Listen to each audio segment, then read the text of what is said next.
Mi hermano. Amado Dios, soberano Rey, gracias por un día más en tu casa, celebrando con tu pueblo. Gracias por el privilegio, Dios, de poder ahora predicar tu palabra, Señor, y también escuchar tu palabra. Te rogamos, Dios, te imploramos, te suplicamos que hables a nuestros corazones, que hables a nuestra mente, que nuestra mente, Señor, pueda trabajar junto con el corazón, Señor. Y que tú nos convenzas, Señor, con el poder de tu Espíritu Santo, de pecado. Que tú nos convenzas, Señor, de cualquier cosa que estemos haciendo que no te agrade. Y que tú nos lleves, Señor, a vivir para tu gloria. Padre, Señor, a pesar de mis limitaciones, Señor, a pesar de la dificultad del texto, es un texto precioso, pero es un texto, Señor, que tiene cierta dificultad. Permite que pueda quedar claro lo que tú quieres que tu iglesia haga, Señor, al final de la predicación. Que pueda quedar claro lo que tú quieres que empecemos a vivir hoy mismo, mañana cuando empiece la semana de trabajo.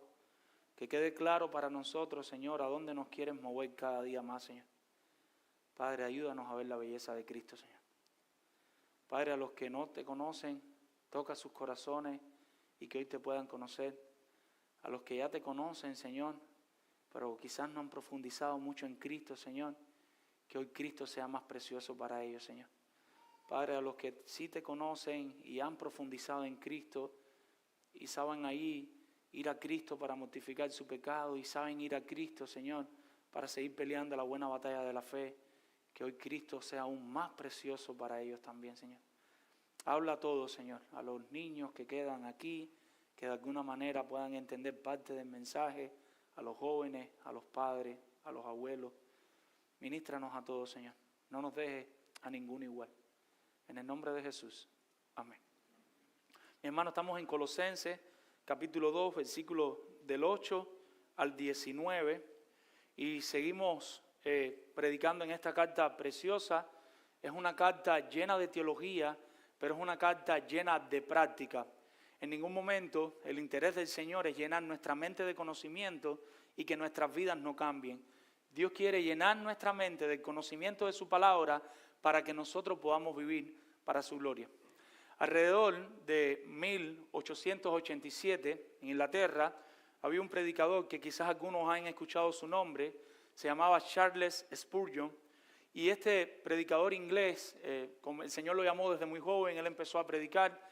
El Señor lo usó en gran manera, como todo predicador fiel a la palabra y fiel al texto, tenía de alguna manera resistencia de todos los bandos. Cuando tú decidas ser fiel a la palabra, vas a tener resistencia.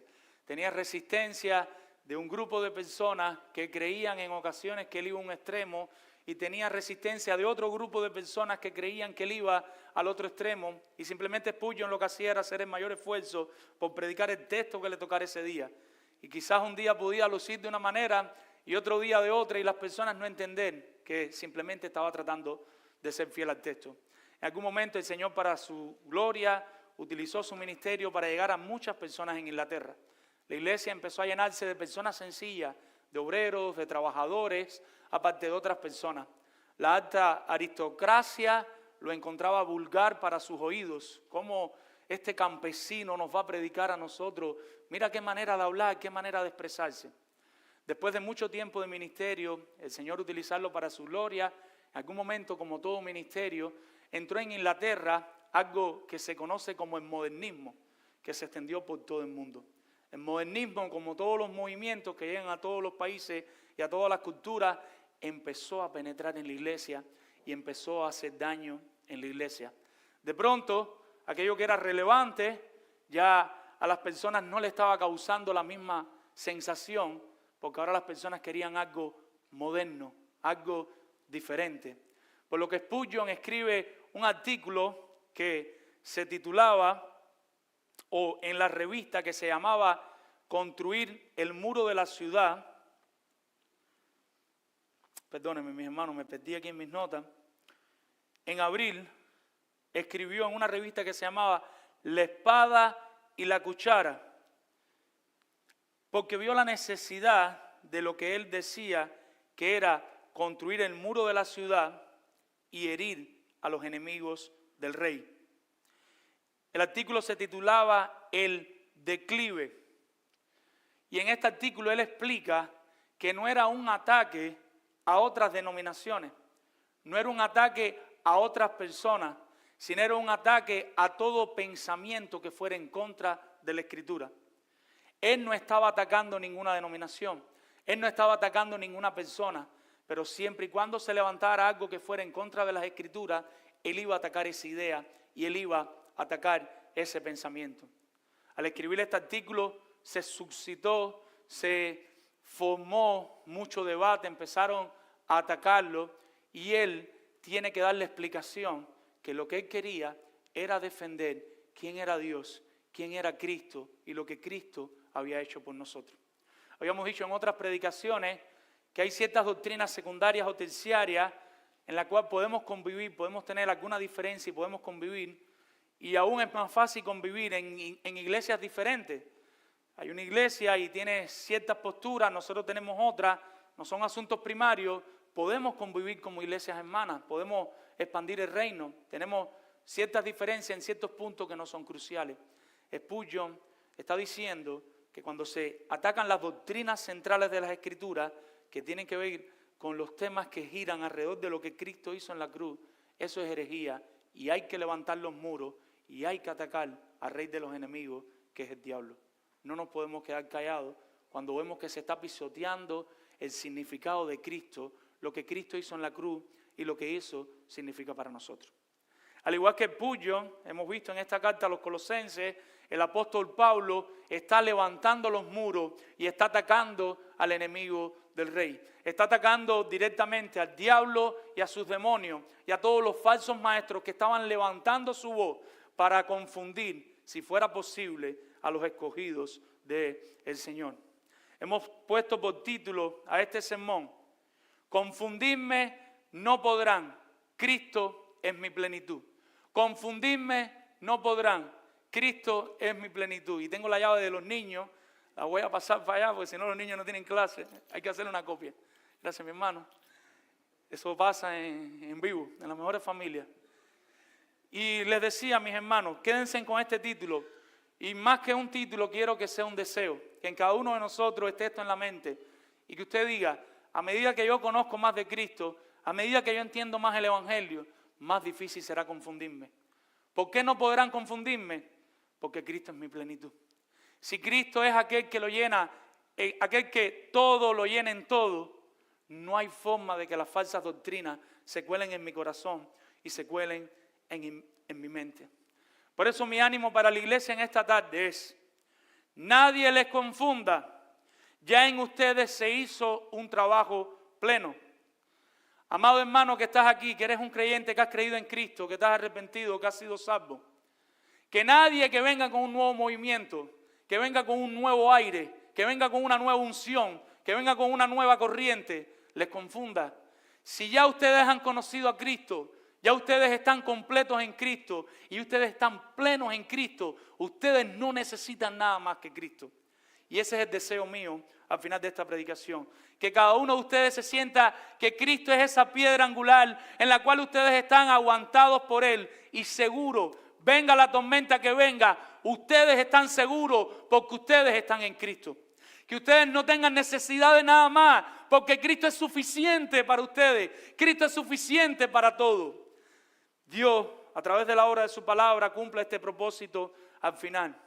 Amados hermanos, ¿por qué podemos afirmar? ¿Por qué podemos decir que nadie nos puede confundir? Porque ya Cristo hizo un trabajo pleno en nosotros.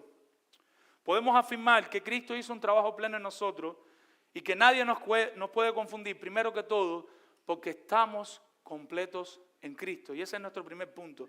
Estamos completos en Cristo. Para eso vamos a estar viendo los versículos 8, 9 y 10. El creyente está completo en Cristo. Y estar completo significa que nosotros no necesitamos nada nuevo. Nosotros no necesitamos nada fresco. Nosotros no necesitamos un nuevo viento, un nuevo aire, una nueva doctrina, un nuevo movimiento. Porque ya en Cristo nosotros estamos seguros y nosotros estamos completos. Si me pueden acompañar al capítulo 1, y hemos visto desde el capítulo 1, Hemos visto en los versículos del 3 al 14, primero que todo, cómo el apóstol Pablo hace una oración. El apóstol Pablo hace una oración y agradece por la fe y el amor de estos creyentes. Estos creyentes que habían conocido a Cristo, esa doctrina los hacía comportarse de una manera que ellos seguían confiando en Dios y seguían amándose los unos a los otros. Los versículos del 15 al 20, de 15 al 20, vemos un himno, vemos un poema que el apóstol Pablo cita basándose en varios libros de la Biblia que apuntaban a Cristo y que hablaban de Cristo. Y con todo eso él hace una canción, hace un poema, hace una alabanza preciosa exaltando los méritos de Cristo, exaltando quién es Cristo para nosotros. Usted lee ese poema de 15 al 20 y a usted le va a quedar claro quién es Cristo para nosotros. Pero a usted le va a quedar claro qué fue lo que hizo Cristo por nosotros, cómo Él nos reconcilió sin nosotros merecerlo, pero no solo nos reconcilió, sino que nos está santificando y nos está haciendo cada día más como Cristo. Y continúa, y el hermano Luis Carlos estuvo predicándonos los versículos del 24 al 29 y nos habla de cómo Pablo estaba dispuesto a padecer, pero no a padecer como quiera, a padecer con gozo. Hay una diferencia entre padecer por Cristo, y cuando me refiero a padecer por Cristo, no estoy hablando solamente de los misioneros que están ahora en los países árabes, en los países musulmanes. Estoy hablando en cada uno de ustedes en su matrimonio, en el rol que le ha tocado como esposa, en el rol que le ha tocado como hombre, en el rol que le ha tocado en su centro de trabajo, que quizás usted no es el supervisor que quisiera ser o el manager que quisiera ser y es un simple empleado. Ahí donde quiera que estamos o debemos estar dispuestos a padecer por Cristo en ese lugar donde el Señor nos tiene. Pero a padecer ¿cómo? Con gozo. ¿Para qué Pablo manda y decía que él padecía con gozo y nosotros también debemos padecer con gozo? Dice que para seguir enseñando el Evangelio. La única manera que otras personas van a ser transformadas, que otras personas se van a convertir, es si seguimos predicando el Evangelio de Jesucristo. Y después Dani en el capítulo 2, versículo del 1 al 7, nos recordaba que el apóstol Pablo tenía una enorme lucha. El apóstol Pablo no solo tenía que padecer y nos anima a padecer con gozo, sino que el apóstol Pablo tiene una lucha por estos creyentes a los que él le está escribiendo. ¿Y cuál era la lucha que él sostenía? Que él quería que estos creyentes estuvieran unidos en amor. Y quería que estos creyentes andaran juntos en amor, amándose los unos a los otros y fueran consolados con este evangelio. Y hay un detalle que ya empieza a saltar desde este pasaje anterior que Dani nos predicó. Sin que nadie los engañe. Que ellos puedan seguir caminando en Cristo, profundizando en su entendimiento de Cristo, y no solo en su entendimiento, en su relación con Cristo, arraigados, sobreedificados, cimentados, aguantados cada día más en Cristo, sin que nadie los engañe. Entonces hay algo que se presupone, y es que usted como creyente, por muy bien que usted esté en Cristo, o por muy mal que esté en Cristo, usted va a sufrir de personas que se van a acercar a usted a tratar de engañarle. Van a venir personas que van a atacar la fe que usted tiene ahora mismo en Cristo, que está bien y únicamente aguantada en Cristo, y van a venir a atacarlo. ¿Qué es lo primero que tenemos que recordar? Ya nosotros estamos completos en Cristo. Y ese es el punto número 1.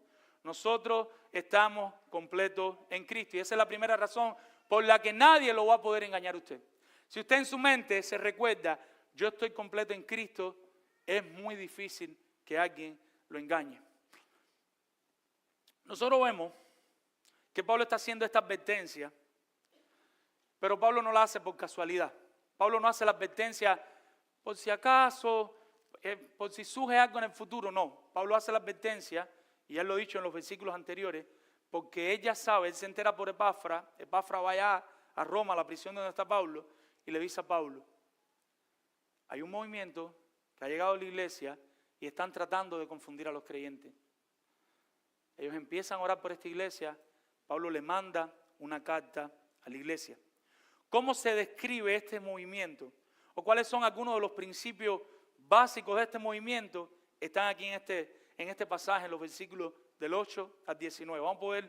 Vamos a poder conocer un poquito más de qué trataba este movimiento. Y dice primero, versículo 8, miren, fíjense bien, que nadie, y cuando dice nadie los engañe. ¿Y qué es lo que dice después? ¿Cómo sería el engaño? Y él dice, por medio de filosofías y huecas sutilezas, pensamientos vagos, pensamientos paganos, pensamientos vacíos. Continúa diciendo, según las tradiciones de los hombres, o sea, tradiciones humanas, no tradiciones divinas. Y por último dice, conforme a los fundamentos, a los rudimentos del mundo, a los instrumentos que utiliza este mundo, a las herramientas que utiliza este mundo. Recordando un poquito el contexto cultural donde se desarrolla esta carta, nosotros tenemos, parecido a la carta de los Gálatas, hay un grupo o hay un movimiento de personas que se llamaban los judaizantes. Los judaizantes eran un grupo de personas que habían abrazado a Cristo, pero Cristo no era todo. Era Cristo y todavía seguían o querían seguir guardando varios aspectos de la ley. Ahí estamos hablando de años 60, años 62 en Colosa. Aparte de los judaizantes, está el movimiento filosófico griego, toda la filosofía griega centrada en el hombre, pudiera ser en tiempos de ahora, en ti hay un gran campeón, tu corazón es lo mejor, tienes que sentirte bien, piensa bien, tu mente tiene grandes poderes. Entonces tenemos varias posibilidades. O esas falsas enseñanzas venían de los griegos, o esas falsas enseñanzas venían de los judaizantes, o yo me inclino más por una tercera postura, y es muy probable que surgió un nuevo movimiento, y como buen movimiento tenía un poquito de los judíos y un poquito de los griegos, tú depositas eso en un recipiente, lo mezclas y obtienes una nueva filosofía. Como pasa ahora con muchas iglesias, que son un poquito de aquí, un poquito de allá, un poquito del otro, y hacen un cóctel y sale la nueva iglesia. ¿Qué nombre le ponemos? Chin Chan Chun. ¿En qué creemos? En esto, en aquello y en lo otro, y no creemos en nada. No se puede definir en qué creen. Esa región donde está esta iglesia de Colosa pertenecía a un lugar más amplio conocido como Frigia. Y nosotros habíamos dicho en otras ocasiones, Frigia era un lugar que había sido expuesto a tradiciones muy fuertes, a experiencias sobrenaturales. En el pasado, ellos adoraban, y todavía lo hacían, y todavía hoy lo hacen en España, a la diosa Cibeles. Y al lado y alrededor de la diosa Cibeles se hicieron templos donde se adoraba a la diosa Cibeles y donde se sacrificaban animales, sobre todo toros, y se derramaban sangre, y como parte del culto ellos tenían ciertos éxtasis, ciertos estados hipnóticos donde ellos sentían que estaban adorando a Cibeles y que eso era lo correcto. Un poquito más adelante en la época, años después de Cristo, hay un movimiento allí, los que conocen un poquito de historia o han estudiado, que se llamaban los montanistas, los seguidores de Montano, y era algo parecido. Personas que ahora en este caso los montanistas, ellos sí creían en la Biblia, pero decían tener relaciones directas del Espíritu Santo y empezaban a hablar durante un estado de éxtasis y enseñaban ascetismo intenso. O sea, tienes que aislarte, ayuno, pureza personal, y profetizaban, y aquí está el peligro, llegando a creer que sus profecías podían ser por encima de las Escrituras. O sea, ahí está la Escritura, por ahora yo estoy profetizando y tú tienes que creer lo que yo te estoy diciendo porque yo tengo tanta autoridad como la que tenía la palabra del Señor. Ahora llegamos al año 60 y 62, que está entre esos dos preámbulos. ¿Y qué tenemos aquí? Tenemos esta iglesia de Colosa con estos falsos maestros jactándose de una sabiduría superior e incorporando elementos humanos al cristianismo. Versículo 8 al final, ¿qué dice Pablo? Dice, conforme a los rudimentos del mundo. ¿Y qué dice? Y no según Cristo. Nosotros cuando observamos aquí en el griego, versículo 8, cuando usted vaya arriba dice según, conforme y según, cada palabra de esa en el griego es la misma palabra, es bajo. Entonces, ¿cómo se leería este texto? Este texto se leería, mirad que nadie os engañe por medio de filosofía y huecas sutilezas, bajo las tradiciones de los hombres, bajo los rudimentos del mundo y no bajo Cristo.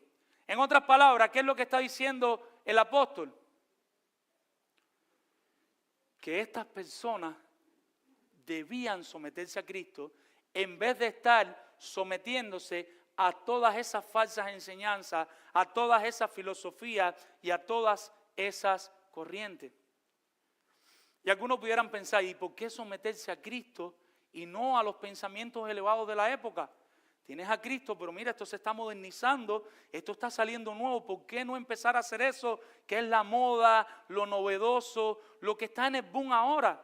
¿Qué tiene de malo si creemos en Cristo y le empezamos a añadir algunas cositas para poder sentirnos más espirituales o para tener más participación en el culto? Porque participamos poco.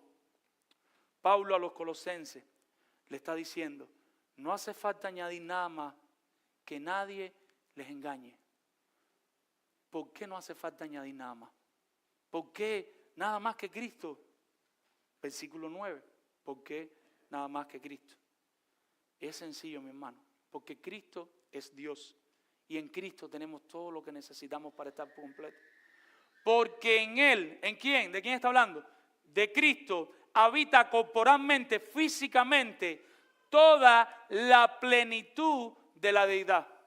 Completamente la deidad es Cristo. Cristo es Dios. Amén. Gloria a Dios. Mi hermano, en algún momento de la historia, Cristo, que es Dios al 100% y nunca dejó de ser Dios, como ustedes bien conocen, se separa de la Trinidad para entregarse a nosotros. Pero cuando Cristo está aquí en la encarnación, cuando Cristo está en su cuerpo en la tierra, en ningún momento, y algunas personas atacan esto, Cristo dejó de ser Dios. Aunque Él no buscaba gloria y aunque Él no estaba recibiendo toda la ayuda que Él podía recibir por su propia voluntad, porque Él estaba padeciendo como humano, en ningún momento, en ningún instante, Cristo dejó de ser Dios. Y nosotros tenemos varios ejemplos, aún en su humanidad, de Él calmando la tempestad, lo hemos visto sanando muertos, resucitando muertos, sanando enfermos. Si sanan un muerto me avisan. Y Cristo, quizás hay unos más espirituales que Cristo que pueden hacer eso, pero bueno, Cristo era Dios completamente. Cuando nosotros nos unimos a Cristo, ya estamos completos, porque Cristo es la máxima espiritualidad, el máximo conocimiento, y no necesitamos otro nivel. Normalmente es en las sectas, en las logias, en la idolatría, las personas hacen mucho las cosas por niveles. Tú estás en el nivel 1 y tienes que pasar para el 2. Y tú tienes una estrella, pero la estrella está un poco oscura y tienes que aclararla. Cristo es la máxima espiritualidad, mi hermano. Cuando usted se arrepiente de sus pecados, usted que en Cristo para salvación y el Espíritu Santo viene a morar en su vida, usted está completamente espiritual en Cristo. Usted no necesita nada más. Usted es 100% cristiano, usted es 100% santo. Usted es 100% apartado para Dios. No necesita nada más. Ahí tiene todo lo que necesita. ¿Qué más que Cristo? Nada más que Cristo. Colosas estaba bien, pero le faltaba, según estos falsos maestros. Colosas estaba bien, pero le faltaba. O sea, ellos no estaban completos. Verso 10, ¿qué dice Pablo a esto? Dice Pablo, y vosotros estáis como completos en Cristo, que es la cabeza de todo principado y potestad. Ustedes están completos en Cristo. Ustedes no necesitan nada más que Cristo. Y él concluye la idea al final del versículo, que es la cabeza de todo principado y potestad. ¿Y por qué el apóstol Pablo pone esto aquí? ¿Por qué está diciendo esto aquí? Le está diciendo que Cristo está por encima de todo gobierno y de toda autoridad que existe. ¿Qué significa eso? Que si Cristo está aquí, ¿quién está por encima de Cristo? Nadie. Ningún político, ningún gobierno. Pero aquí se está refiriendo al área espiritual. Ni los ángeles, ni los demonios, nada está por encima de Cristo. Las personas que comienzan en algún tipo de idolatría, sobre todo que tiene que ver con algo satánico, un movimiento satánico, los engañan con mucho de esto de los niveles. Tú vas a ir adquiriendo niveles y tú vas a ir adquiriendo niveles. ¿Quién está por encima de Cristo? y yo tengo esto, y yo tengo lo otro, y están fajados, hoy quién tiene más poderoso, el demonio más poderoso. Mi hermano, si tú tienes a Cristo, lo tienes todo. Tú no necesitas nada más. Hay una frase que ustedes la conocen, dice, donde manda capitán, no manda soldado. Todos los demonios, aún los malos, son soldados de Cristo y les sirven a Cristo. Y algunos no se me asusten, vamos por partes. No sé si recuerdan en el Antiguo Testamento a Job. Aún Job, el diablo tentando a Job, ¿saben qué estaba haciendo el diablo? Sirviendo a Dios. Pero nosotros llegamos allí al desierto, Mateo capítulo 4 y creo que Lucas capítulo 4 también, cuando Jesucristo termina de ser tentado por Satanás, ¿qué hicieron los ángeles buenos? No los malos ahora, sino los buenos. Dice que vinieron allí y le servían a Cristo. Las autoridades angelicales no pueden hacer nada en contra de Cristo porque Cristo es Dios, Él está por encima de todo poder. Por eso tú no tienes que tener temor de, si tú estás en Cristo, de tocar nada, ni que te toque nadie, ni que pase nada. Si hay una persona con un collarito verdecito, amarillito, azulito, rojito, tú lo tocas, no te va a pasar nada si tienes a Cristo. Estás completo en Cristo. Si hay una cosa, tú puedes chiflar, menos en mi casa, porque a mí no me gusta que chiflen. Pero no porque hay un eleguá ni porque hay brujería. Tú eres libre en Cristo, tú tienes todo en Cristo. No pasa nada, mis hermanos. Los demonios le obedecen. ¿Recuerdan cuando Cristo está ahí con el endemoniado de Gadareno? Cuando sale la legión, los demonios le piden permiso. Por favor, ¿tú crees que podamos ir ahí para los cerditos eso? Y Cristo le hizo al demonio, para el agua. Mis hermanos, no hay nadie por encima de Cristo. No necesitamos nada más para estar llenos como creyentes. No necesitamos una nueva visión. No necesitamos una nueva profecía. No necesitamos un nuevo éxtasis. Necesitamos a Cristo. En Él estamos llenos y sin necesidad de otra enseñanza o de otra experiencia. El problema puede estar en que no le estamos sacando todo el provecho a Cristo. Y quizás usted no se siente todo el espiritual que usted quisiera porque usted no le está sacando todo el provecho a Cristo. ¿Y ahora qué me estás diciendo? ¿Cómo confrontas tu pecado cuando estás pecando? Con yoga, te pones a hacer yoga, te pones a hacer tai chi, meditación oriental, vas a un psicólogo, a un sociólogo. ¿Cómo resuelves tus problemas? O vas a Cristo y te recuerdas el Evangelio y te recuerdas que eres un gran pecador y recuerdas delante de Dios en qué estás fallando y le pides a Cristo que te ayude a ser como Él, aunque tú no quieres. Porque tú lo que quieres es salir a seguir gritando, porque tú quieres salir a seguir discutiendo, porque tú quieres salir a hacer lo que te gusta a ti. Ahí es donde está la verdadera espiritualidad.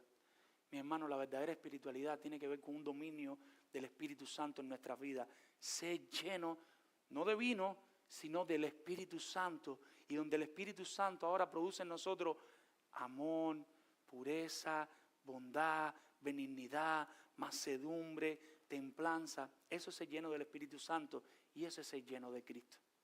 Cuando te hacen algo que tú sabes que está mal y tú lo que quieres es ir para allá para cogerle el cuello y no ahorcarlo, si tú no vas y no lo coges por el cuello y no la ahorcas, estás dando más fruto de ese fruto del Espíritu Santo. Estás mostrando ese fruto, te estás volviendo más espiritual. En el momento que tú no solamente haces lo que debes, sino que haces todo lo que haces para la gloria de Dios y que tratas de darle lo mejor de tu vida, dones, talentos, todo lo que sea para el Señor, estás mostrando más a Cristo y estás mostrando tu plenitud en Cristo. Esa es la verdadera espiritualidad, mi hermano. Mi hermano, usted puede, y se lo digo sin jocosidad, y sé que algunos venimos de ahí o hemos visto, yo puedo aquí ahora decir que se paren, y yo puedo hacer así, tirarle un power ranger y usted caerse para el piso y empezar ahí, king, king, pam, pum, pum, pam, pam, y usted pararse, llegar a la casa y romperle la cabeza a la esposa con un sartén, o al esposo. O usted se puede ir aquí, quizás usted no convulsione, quizás alguno en medio de la predicación del Espíritu Santo lo toque de alguna manera por la palabra y llore o no llore, pero está ahí bien compungido en el corazón por la palabra del Señor. Y usted llega a su casa y su esposa le grita y usted no reacciona de la manera que reaccionaba antes. Sus padres lo exasperan y usted se queda callado y trata de obedecer a sus padres. Y las personas empiezan a ver ustedes qué está pasando. Y entonces tú sientes la verdadera espiritualidad que viene en Cristo, que no es forzada, tiene que obrarla a Dios. Por eso es que le oramos a Dios Padre, transfórmame con tu palabra. Padre, que el Espíritu Santo trabaje en mí. Por eso llegas y que Dios no lo quiera, mañana vas a la consulta y te dan un diagnóstico de cáncer y tú estás tranquilo y en paz. Y las personas se preguntan, ¿qué le pasa? Que tiene a Cristo. Él sabe de quién está aguantado. Anoche compartíamos una pequeña meditación para poder pasar al segundo punto, no tengo mucho tiempo. Y hablábamos del niño del pequeño tambor. No sé si algunos lo leyeron, el que no lo ha leído, léala. El niño del pequeño tambor era un soldado de 17 años que fue a la guerra aquí en Estados Unidos. Y en la guerra perdió una mano y perdió un pie. El médico, que era judío, que conocía a Dios pero no conocía a Cristo, que lo estaba operando, no se podía explicar cómo ese niño tenía tanta tranquilidad en medio de saber que iba a morir y que estaba perdiendo una mano y un pie. ¿Por qué? Porque ese niño estaba completo en Cristo. Porque ese niño tenía la verdadera espiritualidad que tú necesitas. ¿Quieres ser espiritual? Empieza a confiar en la soberanía de Dios. Cuando algo nos sale mal, ¿cómo nos ponemos? Ayer me pasó. Me escribieron del seminario y me dijeron, oye, esta tarea que entregaste era un error que había, pero ya yo estaba desesperado, ya no tenía ni eso almorzar. Dice mi esposa, ¿y la soberanía de Dios? Esa es la verdadera espiritualidad, mi hermano. Confiar en Cristo, descansar en Cristo, que estemos completos en Cristo.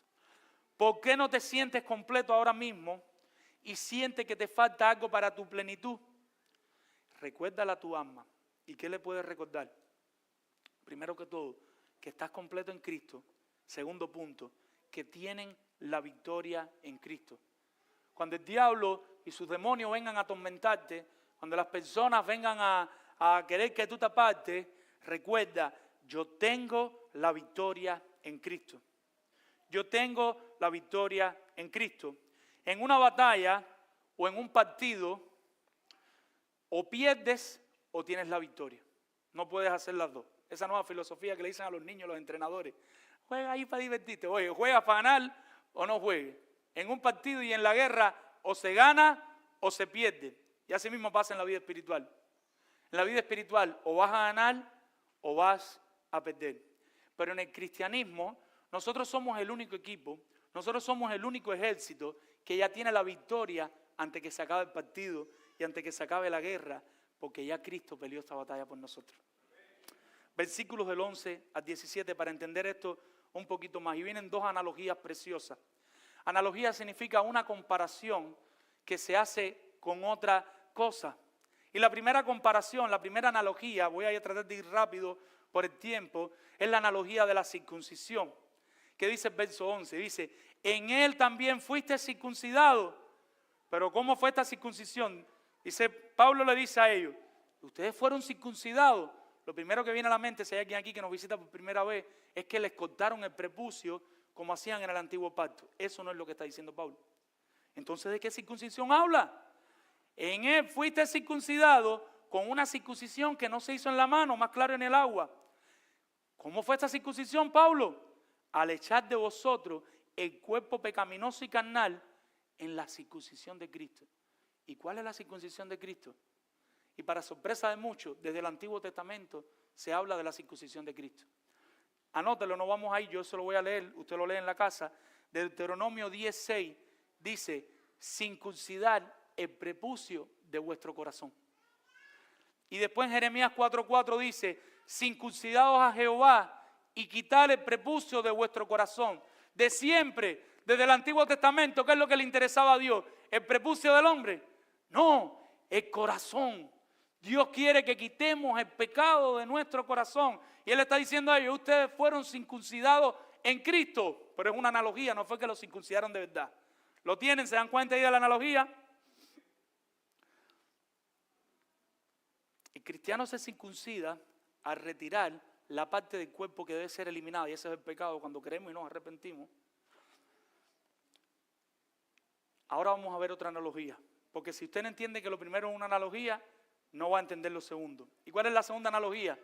La analogía del bautismo. Y aquí es donde algunos hacen una mala interpretación por querer en el mismo pasaje, en el mismo contexto, interpretar una forma como una analogía, pero una enseñanza como ellos quieren, hiperliteralista.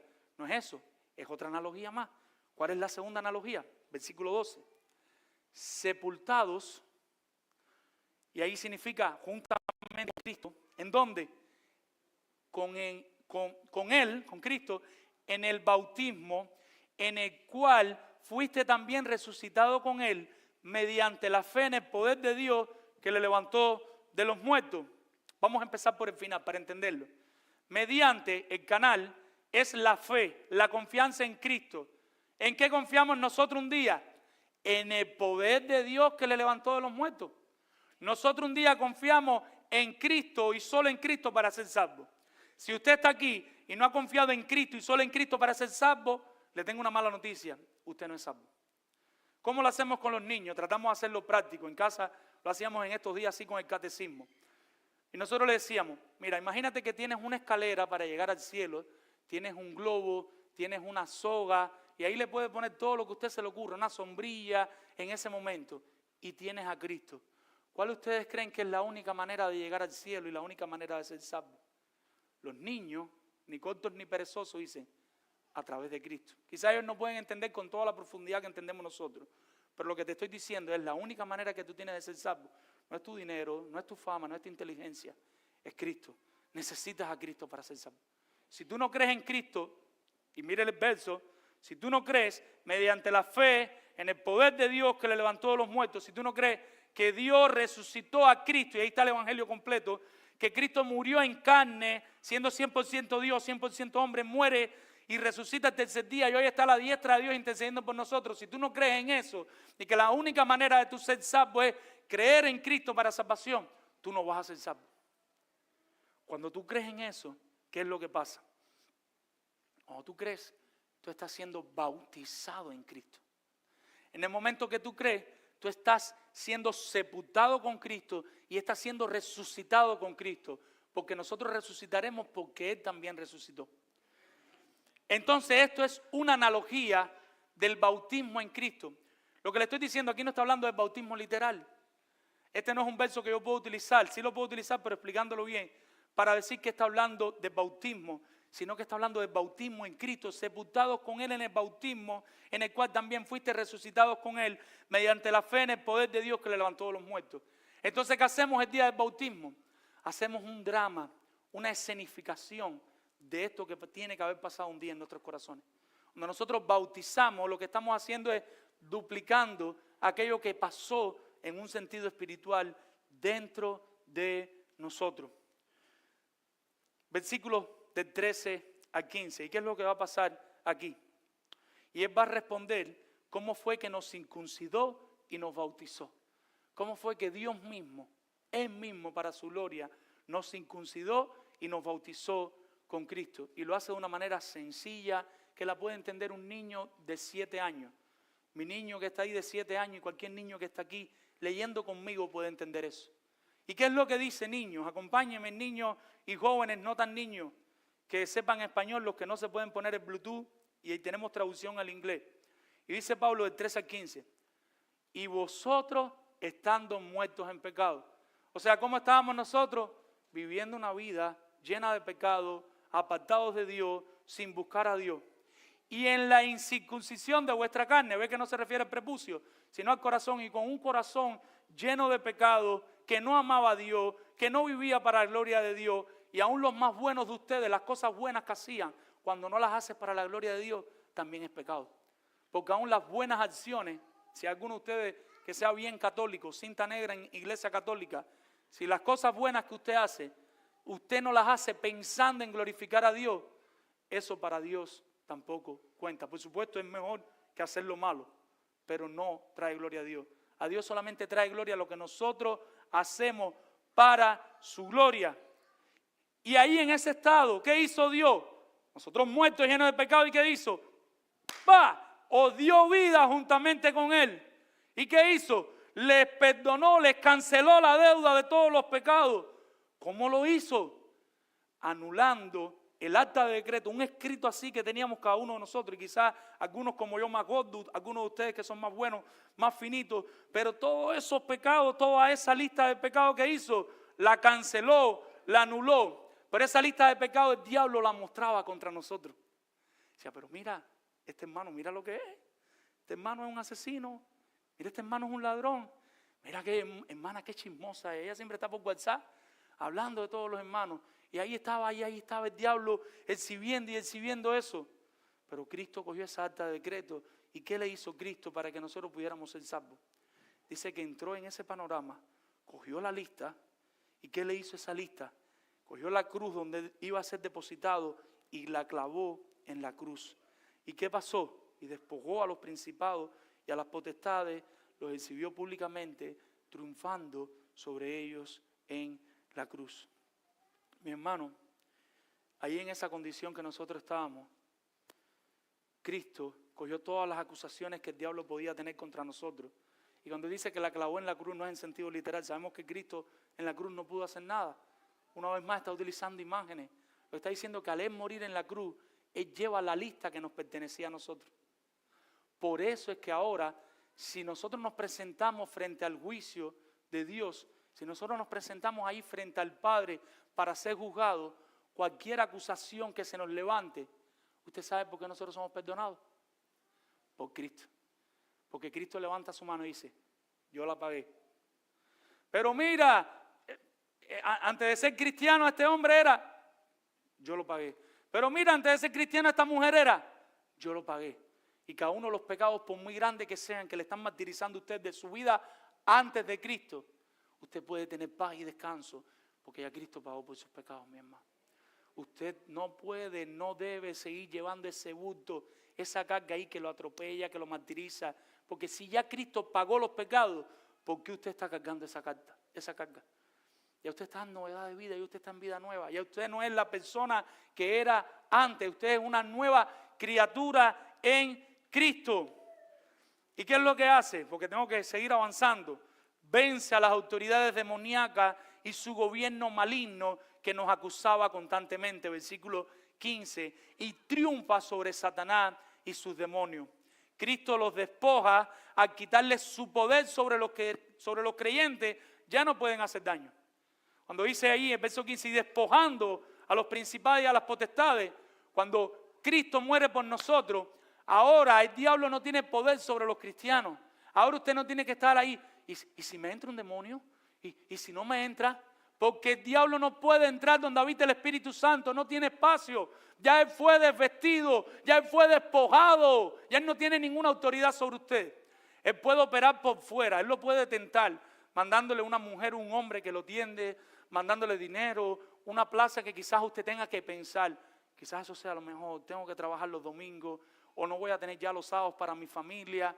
Usted va a ser tentado porque el diablo va a buscar que usted siga cayendo, pero desde afuera, operando afuera, el diablo ya no puede operar dentro de usted porque él ya fue despojado. Él no tiene ninguna autoridad sobre usted, el Espíritu Santo habita sobre usted. Y dice más adelante, ¿qué dice? Cristo los exhibió públicamente con su triunfo en la cruz. Cuando murió por los pecados, nada ni nadie puede dañar ese plan de la cruz desde Adán y Eva. Y despojando a los principados de las potestades, los exhibió públicamente. Cuando Él triunfa en la cruz, los está exhibiendo y triunfa sobre ellos en la cruz. Ahora, todo esto, ¿por qué? ¿Por qué Pablo me está dando toda esa información del versículo 11 a 15? Versos 16 y 17, y este es nuestro punto. Por tanto, nadie os juzgue en comida o en bebida o en cuanto a días de fiesta, luna nueva o días de reposo, todo lo cual es sombra de lo que había de venir. Pero el cuerpo, ¿de quién es? De Cristo. El cuerpo es de Cristo. Y empiezo a utilizar la imagen ahora de un juicio en este segundo punto.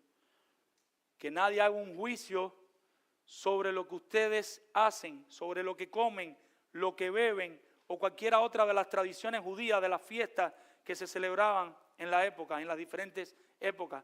Nadie les puede sacar eso en cara. ¿Por qué? Porque ya Cristo murió por nosotros. En el contexto cultural, las tradiciones judías, como decíamos ahorita, estaban allí en aquella región y se usaban mucho los mismos medios y las cosas que hacían. Ahora, ¿cuál es el problema? ¿Dónde estaba el problema?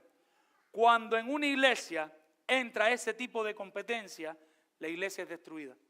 Cuando en una iglesia empieza a entrar esto de que tú haces esto y yo hago aquello, de que tú haces lo otro y yo no lo hago, empiezan a compararse los unos con los otros, empiezan a censurarse unos a otros, empiezan a sentirse superiores unos a otros, empieza a surgir herejía en esa iglesia.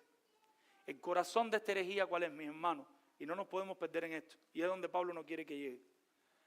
Para Pablo, y debería ser para nosotros igual, Cristo más cualquier otra cosa es igual a nada. Cristo más Cristo. Para ser salvo no necesitamos nada más. Nada que usted haga, nada que usted observe, nada que usted guarde, le va a ser salvo. Solo a través de Cristo tenemos salvación. Mis hermanos, que nadie lo juzgue si ustedes tienen la victoria en Cristo, versículo 17. Todo lo cual es sombra. ¿Y qué sombra? Algo borroso, como cuando uno mira al cielo y ve las nubes y uno hace este juego de, mira, esa nube parece un carro, esa nube parece un castillo. Todo eso en el Antiguo Testamento es sombra ¿de qué? De lo que ha de venir. Pero el cuerpo es de Cristo. Todo eso es una sombra de quién es Cristo, de quién era Cristo, de quién es Cristo para nosotros. Cristo es nuestra verdadera fiesta. Cristo es nuestra verdadera comida. Cristo es nuestra verdadera comida. Cristo es nuestro verdadero reposo, dice Hebreo. ¿Usted quiere tener paz y descanso? Solo en Cristo. Nadie puede juzgarte de imperfecto o deficiente o en cuanto a tu salvación. ¿Por qué? Porque Cristo te dio la victoria. Para aplicar este punto, no olvidemos que somos salvos por Cristo. No caigamos en comparaciones demeritando a nuestros hermanos. Usted sabe, cuando uno demerita, ¿sabe por qué? Para destacarse. Nadie que demerita lo hace en buena acción. Para eso, en vez de demeritar, acérquese a la persona y converse con ella. El que demerita siempre lo hace porque él se quiere elevar, se quiere sentir superior. Si alguien demanda algo de tu espiritualidad, recuérdale que ya tuviste tu victoria en Cristo. Tercer y último punto, mis hermanos. Y nuestro tercer punto es crecer junto a Cristo. Crecer junto a Cristo. ¿Y qué implica? Que sin Cristo nadie puede crecer. ¿Y qué más implica? Que ya nosotros estamos creciendo, pero estamos creciendo en Cristo, aun cuando no somos perfectos. Versículo 18. ¿Qué dice? Nadie os prive de vuestro premio. Ahora no es un juicio, ahora es un partido, es un juego lo que trae a la mente.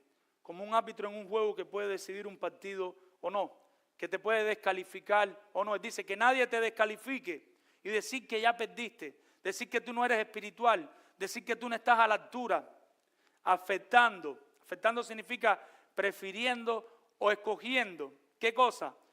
Humildad. Y humildad significa autonegación. ¿Qué quiere decir esto? Que no venga nadie ahora a sancionarte, a sacarte una tarjeta roja, escogiendo en la persona decir que él se abstiene. Eso es lo que significa humildad y que él se está autonegando, porque la cultura, la filosofía era hacer largos ayunos, ayunos repetitivos, ciertas disciplinas, tenerse de cosas, pero en todo, ¿en qué caía? En el esfuerzo humano, en lo que tú puedes hacer.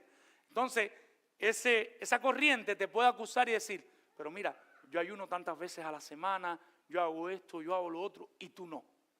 En ese momento, ¿cómo tú te sientes? ¿Qué más me siento? Este es un súper creyente y yo soy una cosita así.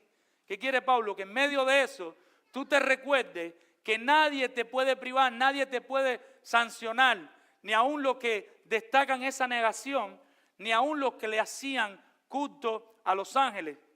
¿Y cuál era el tema aquí? No era que ellos adoraban directamente a los ángeles, sino que ellos sentían que de alguna manera ellos subían al cielo en su mente y se sentaban con los ángeles y en el trono ahí estaban adorando a Dios junto con los ángeles.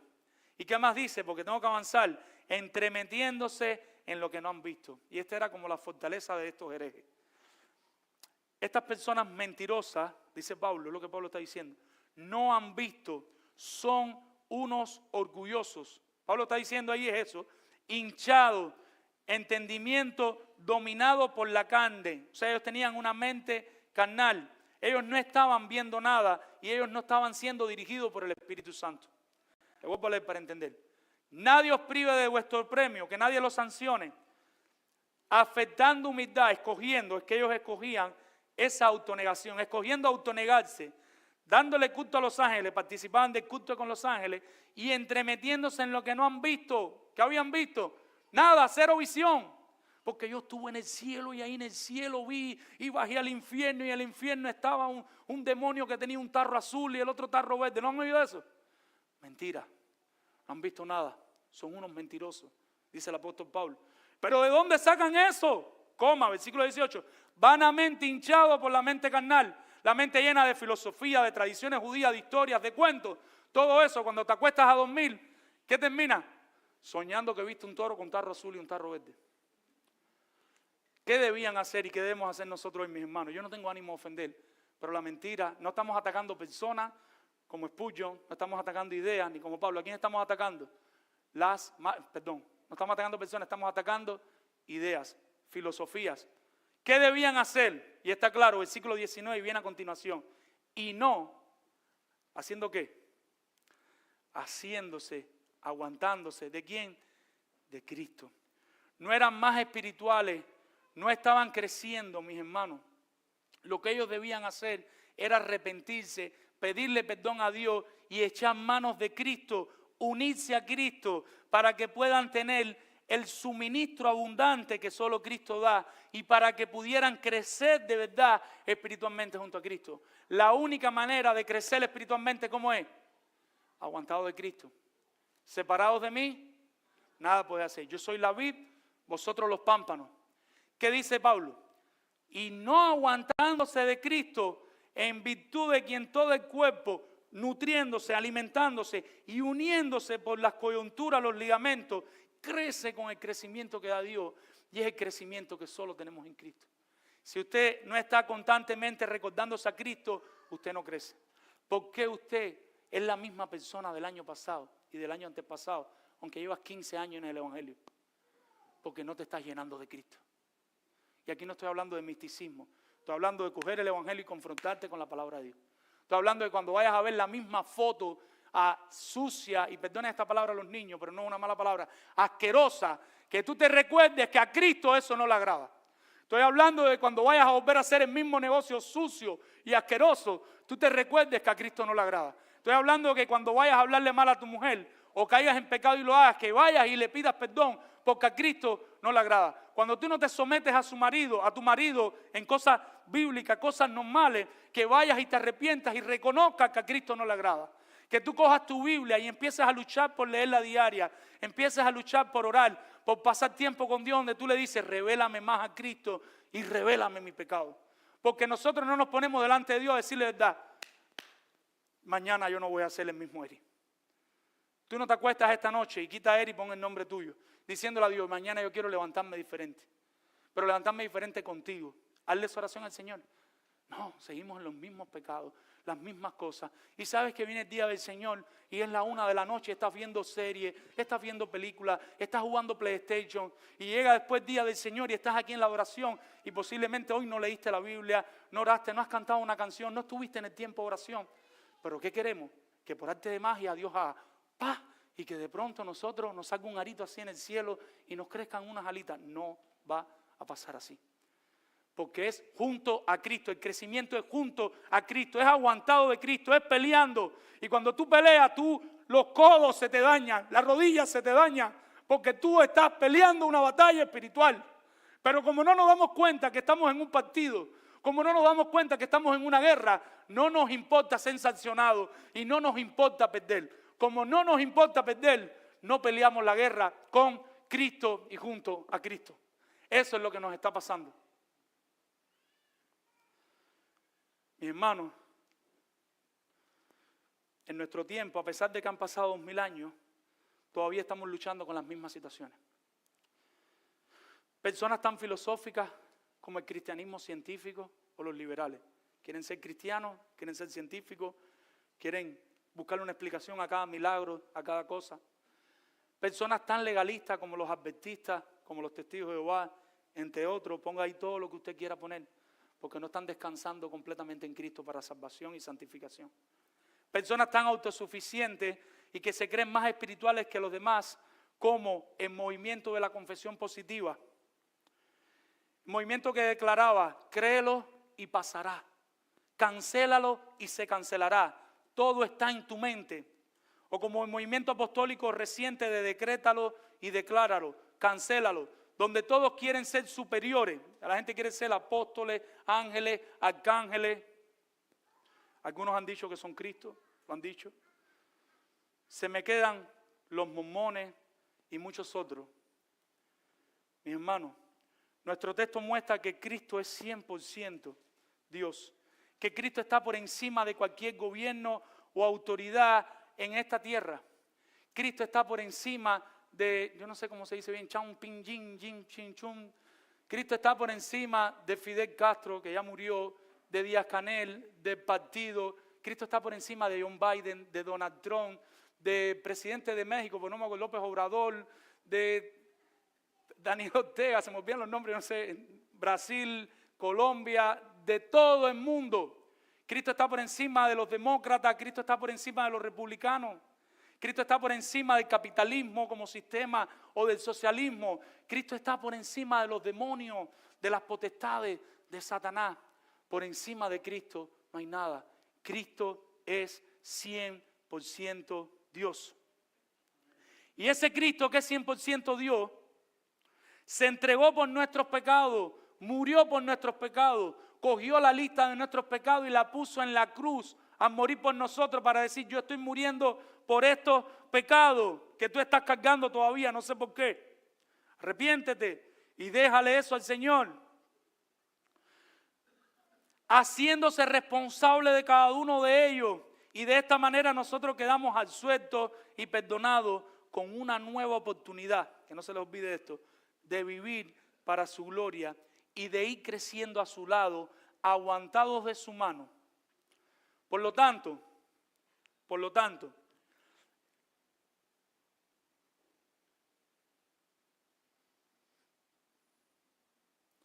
nadie, ningún hombre ni demonio, puede engañarte. Ustedes están completos en Cristo. Nadie puede engañarte. Ustedes están completos en Cristo. Nadie puede juzgarte. Ustedes tienen la victoria en Cristo.